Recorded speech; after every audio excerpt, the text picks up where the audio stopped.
welcome back to the channel. This video will be a bit of a guide on how to shop for horses. The first thing that you need to do when you want to go horse shopping is to define what you are looking for. If someone asks you, oh okay, you are interested in this horse, but just so I know if I have others that may suit you, what are you looking for? If you don't know what you're looking for, they will not take you seriously as a buyer. I feel like the first thing that you need to define when you're horse shopping is what you want the horse for. For instance, Mira here, who I'm trying to catch on camera and who's kind of getting away from me, she was bought as a show jumping prospect. Some friends of mine see an eventer in her, some friends of mine see a dressage prospect in her. The truth is, I can definitely see Mira being great at many things, but show jumping is what I bought her for. And I also feel like you need an idea of what level you want the horse to get to. I mean, maybe you are looking for a schoolmaster, a horse with more experience who can show you the ropes. In my case, I was looking for a young horse that I could train myself. I also trained Alaska, but I only had him since he was 7 and he was a bit of a wild child. I mean, he's a great guy, but he has a bit of a rough past.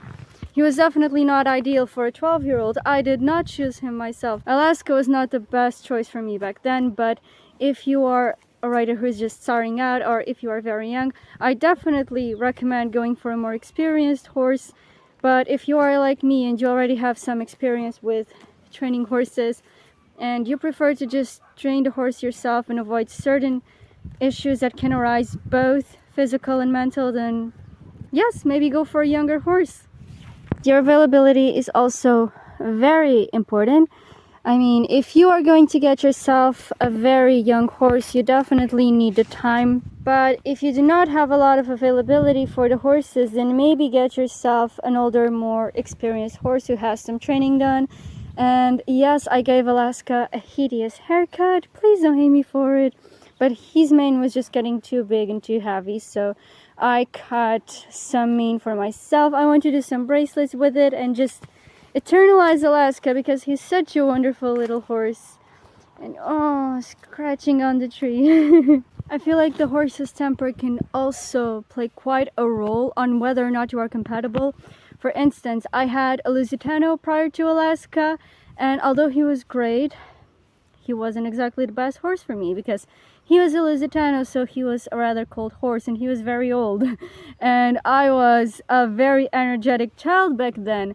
And when I went from a 20-year-old Lusitano to a 7-year-old Arabian, Mr. Alaska there, at first it was a bit of a rocky road, but then we really grew into each other and I honestly love riding hot horses, which is one of the reasons why I got Mira, an Anglo-Arabian, because she is colder than Alaska in terms of temper, but at the same time she's a bit of a dragon as well, so I'm not losing anything there. Something else that I feel like is very important is conformation. Really study up on conformation. Try to understand what sort of conformation makes the type of horse you are looking for a suitable horse for you. For instance, I bought Mira because she's got great hind limb power, like those muscles are quite big. She also has very straight forelimbs. She has a nice back, and one thing that I struggled with Alaska is that he's got very high withers, so it's difficult to find a saddle that doesn't rock back. Something else that you want to look for in show jumpers is a long sloping shoulder, and you also need to pay attention to the angle between the scapula and the humerus.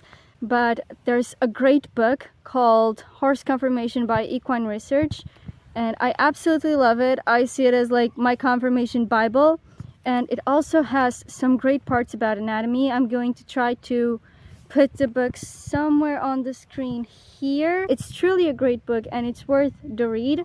I do not spend my money on crooked limbs. That is something that I definitely do not do. They are a risk factor to developing joint problems. So you definitely want to avoid crooked limbs because joint problems are not the type that your vet can just make go away most of the time. It usually needs Mira's coming. It usually needs a lot of treatment and those treatments are quite expensive, so definitely avoid joint problems. And if you know a horse has a previous tendon injury Also, be very careful about that. I think I already talked about this in a previous video. But once a tendon injury, always a tendon injury. She's so perfect. I don't know if you can see her, but there she is. She just came to me. She's so cute. I feel like watching the horse move is also mandatory. Where Mira was set free so that I could watch her move, she couldn't go past the trot. So the first time I saw her canter was already here. And please don't bite my foot.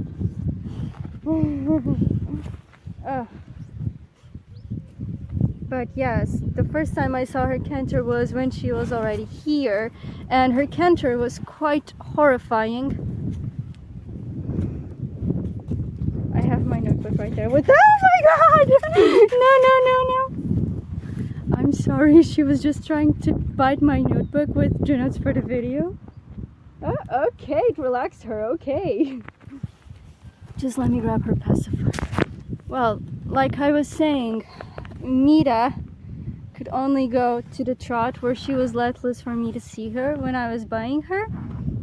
So the first time that I saw her canter was here, and her canter was hideous on the first time. But since she's an Anglo-Arabian and that's a cross between two breeds who usually have great canters, I didn't worry too much about it. It's better now. It can still improve. And I also have a plan for what I'm going to do once she's under saddle. But for now, I'm just going to keep letting her be a baby and play around with Alaska. They just love running around together. But you must be careful, because if there are any abnormalities in the way the horse moves, then maybe there is an underlying issue that nobody told you about, or maybe nobody even knows about. So definitely be careful about that. Before you even go there to see the horse, it's also great if you can get as much information as possible, especially about their history and any previous injuries that the horse may have had. And also, if you can, please get a vet to go with you and perform a PPE. I know that in some countries you can ask for a PPE after you purchase the horse, so definitely look into the laws of where you are, because that can honestly save you big time. I feel like most problems can be avoided on the act of purchase. If you buy yourself a horse who has a terrible health history, or a horse who is very prone to injuries in the future, then you are practically just buying problems, and you end up spending more money on vet bills than you would on a new horse altogether. So definitely be very careful. And if you are buying a horse who has behavioral issues, at least make sure of one of two things: either that you can handle those behavioral issues and make them go away, or that you know someone who can. Because seriously, horses with behavioral issues can cause so much trouble, and if they are mishandled, then you can actually end up worsening the problems. It's not worth it to put yourself in a situation where you won't be able to handle your own horse. And last but not least, sales agreement and proof of payment. This is very important because you don't want to get scammed. The guys who had Mira tried to scam me. After she was already here, they were like, listen, turns out she's more expensive.